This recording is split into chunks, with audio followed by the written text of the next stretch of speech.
There was warning signs for Eric Cantor if you chose to see him and believe him in March in Cantor's home county. It was Tea Partiers and Libertarians blocked his supporters from taking control of a delegation to the state party convention. Then last month, they voted out his handpicked chairman and replaced him with a Tea Party activist in the largest county in his district, in Henrico County there.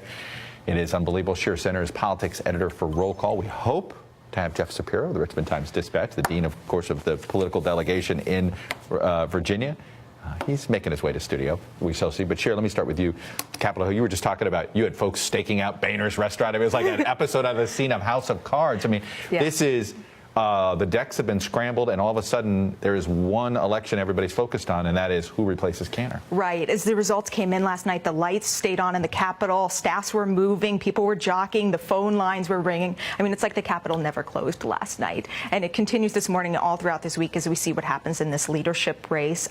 We'll see what Cantor does in terms of whether or not he decides to. Does he stay now? Right. Does he open it up now? And exactly. Look, you would assume if he decides to go now, does that mean leadership has more power in deciding who it is, the current set of leadership, or if he waits till after the election, does it make it more wide open? So what are the different ways that this could play out? I would say leadership probably has a little less leeway if he goes now, which means he's probably inclined to stick it out, right? Mm-hmm. Just because you don't know what's going to happen in the midterm elections, right? You're taking a chance. Leadership is taking a chance. Eric Cantor's taking a chance. The conservatives, who probably want one of their own guys in there, are also taking a chance. Who are the players here? Who are the players? I mean, what I've been amazed at this morning is the one name I don't hear a lot about is Kevin McCarthy. Nobody is talking about McCarthy being the automatic guy that gets the promotion. Right. Why is that? Because, well, you know, he's had a tough job, right? Whipping the House Republican caucus these last couple of years is a very difficult job.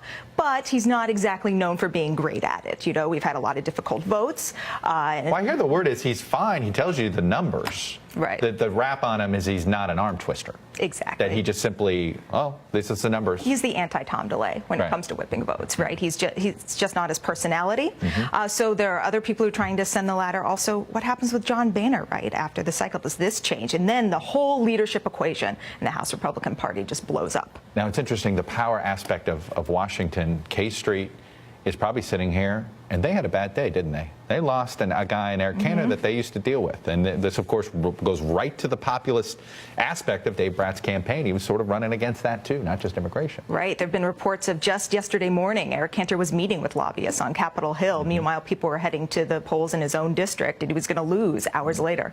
And also, just something to keep in mind, Eric Cantor's staff is very valuable right now. They're going to be tossing their resumes around pretty soon. So Eric Cantor and his staff will probably fetch a pretty high price on K Street. Well, I imagine, Eric Cantor isn't going to be hurting financially. Jeff Shapiro made it. Jeff, give me the Virginia aspect. Good morning to you, sir. It is, you've been writing about this for a while, that Eric Cantor should watch his back. You were sort of the first guy to notice this.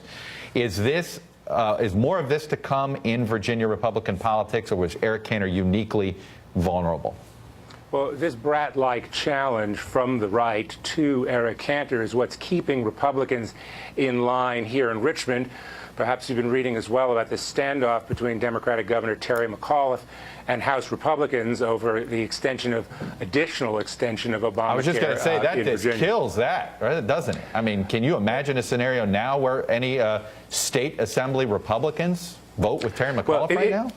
If you think these cats were scared, just imagine how they're feeling this morning.